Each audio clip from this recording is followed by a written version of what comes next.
Chosen one, if I asked you to name everything that you love in this world, how long would it take before you name yourself? Valerie, talk to him. You see, chosen ones, that's the real question. Because most people love everything through themselves, but not as themselves. They'll pour into others, projects, potential, but when it comes to their own reflection, they hesitate. That hesitation is the residue of conditioning. The Matrix taught you that humility means self-neglect, that love for self is arrogance. But true self-love isn't ego, it's alignment. You are the vessel through which love flows, not the obstacle in its way. When you withhold love from yourself, you clog the entire system. Every affirmation, every boundary, every moment you choose, rest over proving. Those are love spells cast in real time. Because to love yourself isn't just to say it, it's to stop betraying your peace to please others. It's to remember that Source didn't make you a background character in your own story.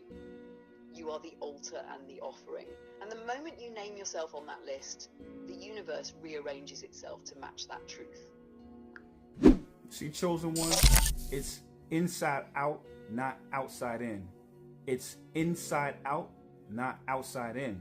Meaning that, when you go in, that's how you get out. Meaning that if you give yourself the love, then that love radiates outward. Now you are whole and complete. So then when you deal with people and you deal with your loved ones, now you're dealing with them from a full cup. And now you don't lack and you don't need anything from them. And because you don't lack anything and need anything from them, you can actually show up authentically and genuinely, and vice versa. Now your relationships can be built on love and light and genuine interaction with each other, not built upon lack and insufficiency. That's a big difference. So now it's not trauma bonding. Now it's actually bonding out of love. It's a way big difference as far as trauma bonding is concerned. Because when you trauma bond, you end up bringing people down. When you bond over love and light, you bring people up. It's actually the most benevolent thing you can do is to love yourself, because if you love the people that you're dealing with, you have to start with that love of yourself first. And that's actually showing respect, and actually the most benevolent thing you can do if you claim you love the other person, because now you're not hemorrhaging, you're not pouring, you're not bleeding on those old wounds aren't bleeding on them. So that's the best thing you can do. Even though it sounds backwards, the Matrix has taught us that self-love is toxic, that self-love is actually selfish, but it's actually selfish the other way when you truly think about it. When you consistently project outward and you don't love yourself, you become an emotional black hole and you need other people to fill it. So when you love yourself, now you are full and you don't end up engulfing everyone else. You end up not bleeding on everybody else. You end up not trauma bonding with everybody else. Now, one last thing I will say is that, think about it. If you love somebody, right, and you see them, say you have a daughter or a son or a wife or a husband, and you see them and they don't love themselves, doesn't that make you feel bad? Doesn't that hurt your feelings when you can see how beautiful they are, when you can see how lovely they are, when you can see how strong they are, you can see how talented they are? So now imagine you doing it to somebody else. Valerie, talk to him.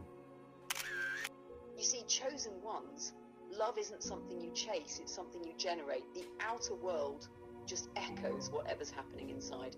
When your inner world is empty, you start reaching, performing, attaching. But when you fill your own cup, everything you touch starts overflowing too.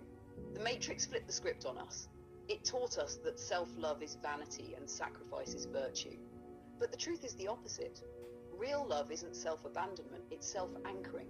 It's remembering that you are the source, not the beggar at the door of other people's validation. Every time you postpone loving yourself until you're enough, you freeze your own frequency. But when you finally say, I see me now, that's when energy begins to orbit around you. People start responding to the vibration of someone who no longer leaks. Self-love isn't selfish, it's sacred maintenance. You can't pour from depletion, you can only project distortion. But when you're full, when your energy is grounded in wholeness, your presence heals without effort.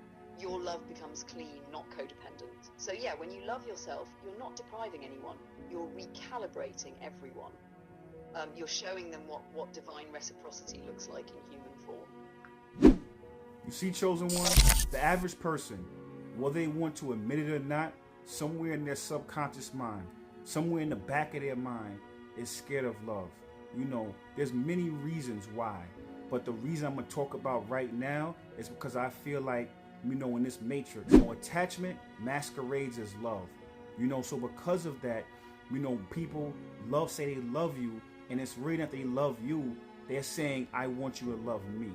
When people say they love you, they're saying, I want you to accept me for all my faults and all my flaws and all my shortcomings. When people say, I love you, what they're really saying is that I want you to then not allow me to grow. I want you to love me as I am and don't care if I don't grow. Don't hold me to any expectations. Don't hold me to anything higher. That's what they're really saying. So when you start to notice that and become aware of that, now that puts you in a space to where now you become scared of love. But it's not that you're scared of love, you're scared of attachment. Valerie, talk to him. Exactly, because that kind of love isn't love at all. It's emotional insurance. It's keep me comfortable inside my dysfunction. The Matrix sold people a version of love that confuses comfort with connection and attachment with intimacy. When someone says, I love you, don't leave me, what they often mean is, I can't face myself without you. That's not devotion, that's dependence. It's the ego asking for validation instead of the soul offering presence. Real love, though, that's liberation. It says, I see you and I still choose to grow beside you. It holds space, not shackles. It invites evolution instead of enabling stagnation. That's why unconditional love begins with self-love. When you stop needing people to complete your missing pieces, you can finally meet them whole.